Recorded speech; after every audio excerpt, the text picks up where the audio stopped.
Kamusta mga kalayas? Weekend na naman! Andito tayo ngayon sa bayan ng Bacoor sa Cavite. Welcome sa Piñar Children's Farm. Ano nga ba ang mga pagbabago na nadagdag nung huli tayong pumunta dito? Tara, let's go! Sa ngayon dito, 100 per dog per hour. Ayan. Dito muna tayo. Medyo mainit din eh.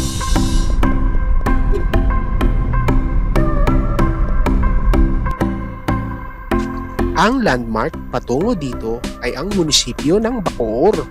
Ilalagay po namin ng link ng Google Maps at sundan lamang ito.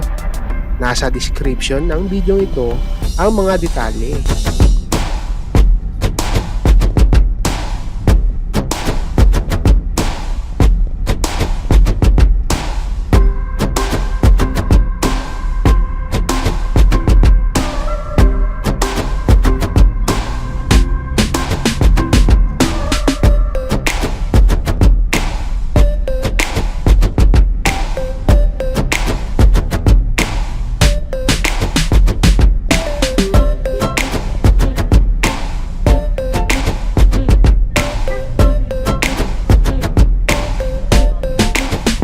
Dito nga pala sa dadaanan natin, may makikita kayong mga signage na nagbabawal ng klase ng mga sasakyan.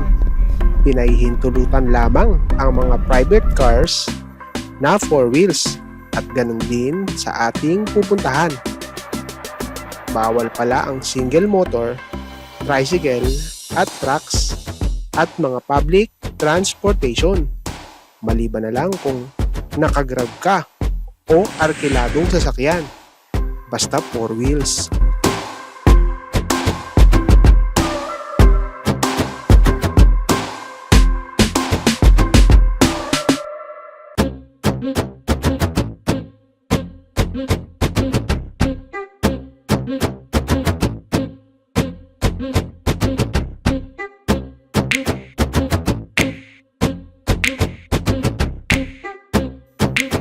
Malalaman mong tama ang dinadaanan mo kapag nakita mo na ang ilog na bumabaybay sa daan.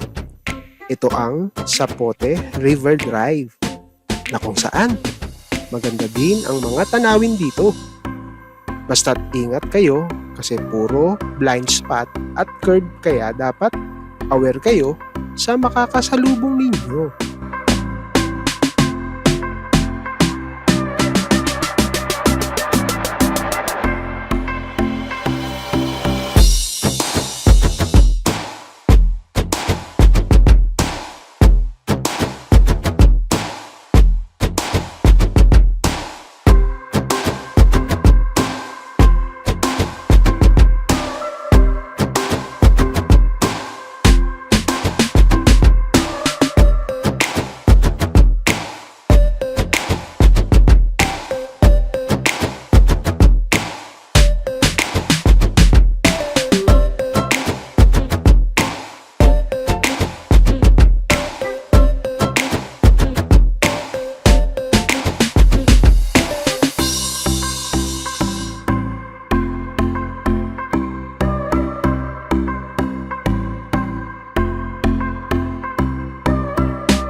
Pag nandito na kayo sa gate na may guard, ay sasabihin nyo na kakain kayo sa kanilang restaurant. At bibigyan naman kayo ng parking slip na siya namang ipapavalidate sa cashier. At siya namang ipapakita nyo sa guard paglabas nyo dito sa gate. Lola lang yan. Ang best time na pagpunta dito ay mga 4 p.m. to 6 p.m. para hindi ganong kainit. Kaya, mapapansin nyo sa video ito ay walang gaanong tao. Wala din gaanong puno na masisilungan. Kaya mas maiging magdala ng payong. Pwede din kayong magdala ng pagkain at inumin kung nagtitipid.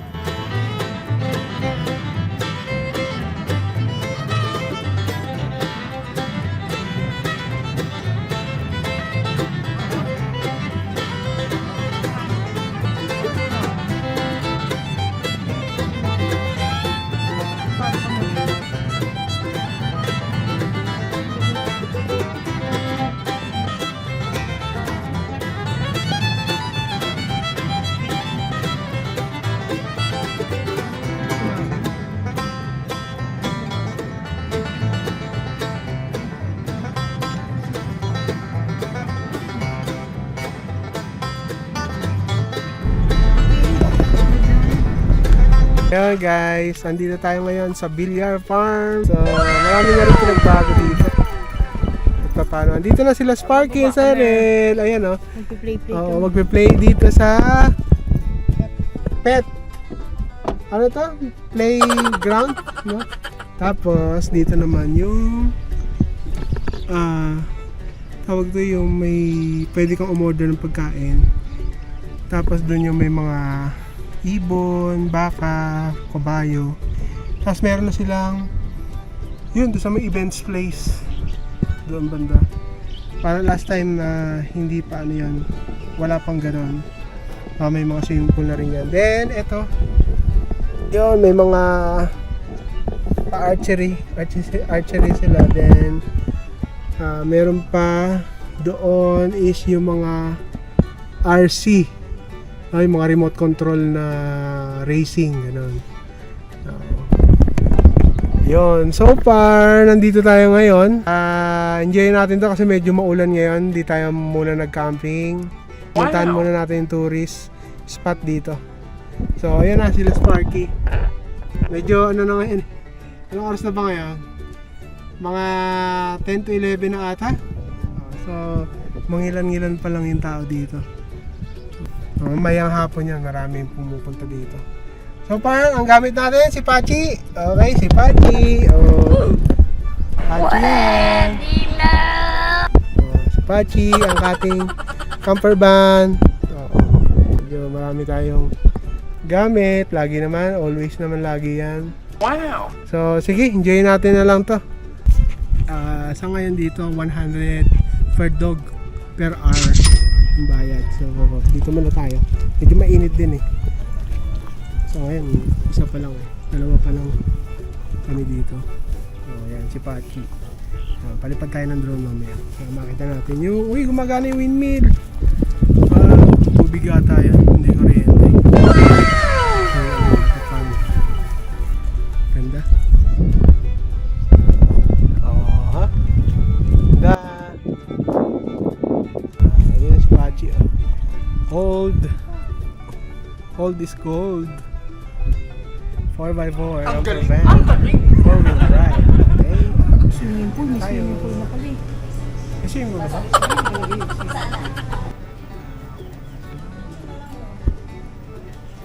Kain sila, kain sila. Ay, kain ka. Chicken? Ano sila, doon yan sa may event. Order din sila. Events place. At pagkatapos nga namin kumain dito ay nagpalipad na rin ako ng drone para masilayan kung ano nga ang mga nabago at mga magagandang tanawin dito.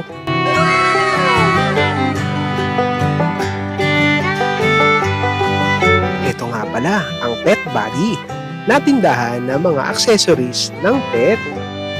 At meron din silang pet park na kung saan pwedeng maglaro ang inyong mga alaga kasama nyo. At ito naman ang kanilang archery station.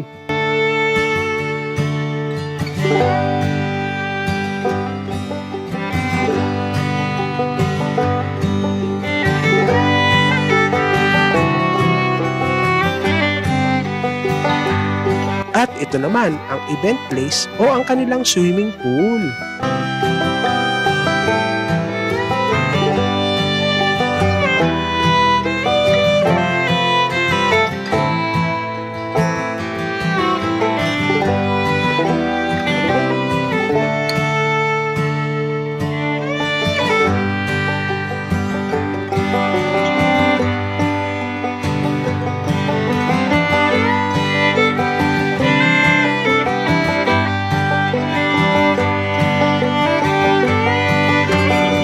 ito naman ang kanilang mga alagang hayop na pwedeng mag-grass feeding. Makita din ang kanilang mga kambing, baka, kabayo. Meron din silang mga lovebird, parakeets at mga kuneho na siya namang may enjoy ng mga bata. Isa na dyan ang kanilang horseback riding.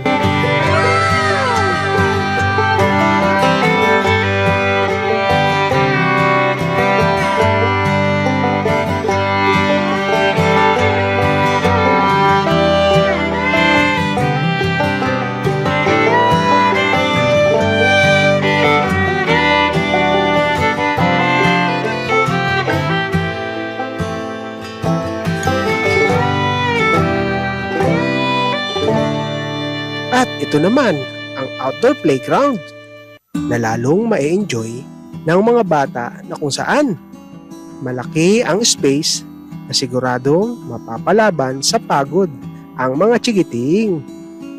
Lalo na ang kids zip line.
Sa lawak ng farm na ito ay siguradong mag-i-enjoy ang buong pamilya.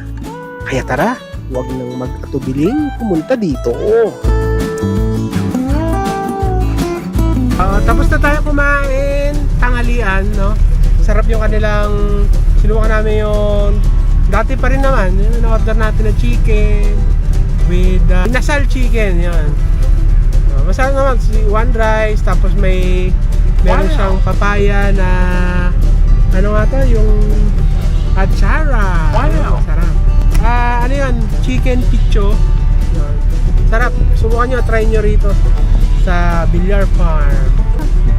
Ang oras ngayon, mga 2:30 na ata. 2:30 to 3 o'clock, ganon. Medyo mainit.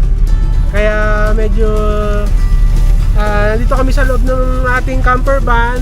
Dahil mainit nga, kahit nandun ka pa rin sa silong, nilubos natin yung buksan natin yung aircon, yung makina para makapagpalamig. At the same time, nagpalipad na rin tayo ng drone. Wow! So nakita natin yung bagong attraction nila o yung swimming pool nila is nandoon banda. So pagpasok mo sa guard, kakanan ka. Ito yung pakaliwa na ito yung papunta dyan sa may palaruan, dun sa may pet bodies. So yung pakanan, galing ka dun sa may guard. Ayun yung may swimming pool. Hindi ganun kalaki yan, pero okay na sabi. 400 pesos per head. 400 pesos per head, pero minimum 15 person. So ano yan, by booking, hindi siya pwedeng on the spot. So may minimum sila 15 person, yun yung sabi dun sa counter.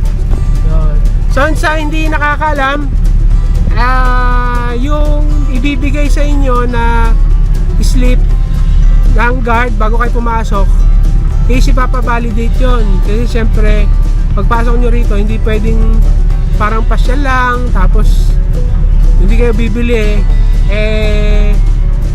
kailangan bumili para mapa-validate nyo kahit mineral water or drinks man lang, at least nakabili kayo. Pero kung ata magbabayad kayo doon sa guard. Hindi ko lang alam, baka 50 pesos yon. Kasi last time ganun yung siguro 2 years ago. So ayun, pa-validate nyo yung ibibigay sa inyong slip. Maliit lang yon, tapos pipirmahan lang nung dito kung kami kasi kumain. So yun, pinabalidate namin. Yun, pipirmahan para paglabas nyo hindi na kayo sisingilin ng parang parking fee. Ito titingnan pa namin kung saan yung mga way yung daanan, kasi may mga nakita kami kung saan pumapasok eh. So try namin yung iba pang mga lagusan dito.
Parking space dito. May mga parking slot. Ganda, ganda.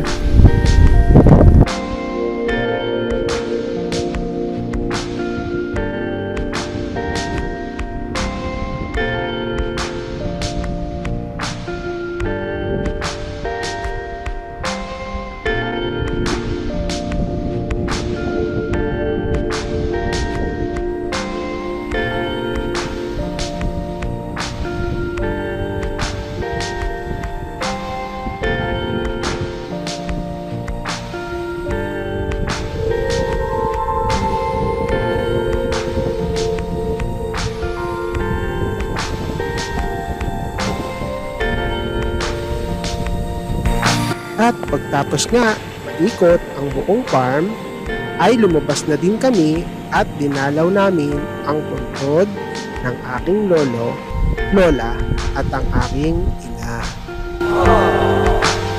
Minsan na din bang napuntahan namin ang inyong lugar, probinsya o ang inyong bayan? Kung hindi pa, samahan nyo kami na tuklasin ang magagandang lugar na sariling atin, dulo pa yan o sulok ng Pilipinas, ating bisitahin. Madami-dami na din kaming napuntahang mga pasyalan at sigurado kaming hindi mauubos, at lalo pang nadaragdagan ang mga tourist spot, attraction, campsites, at mga historical places. Halina, mag-relax, at samahan nyo kami at panuurin ang panibagong episode ngayong week na ito. Kami nga pala ang Team Layasero, ang mahilig maglayas at mag-adventure.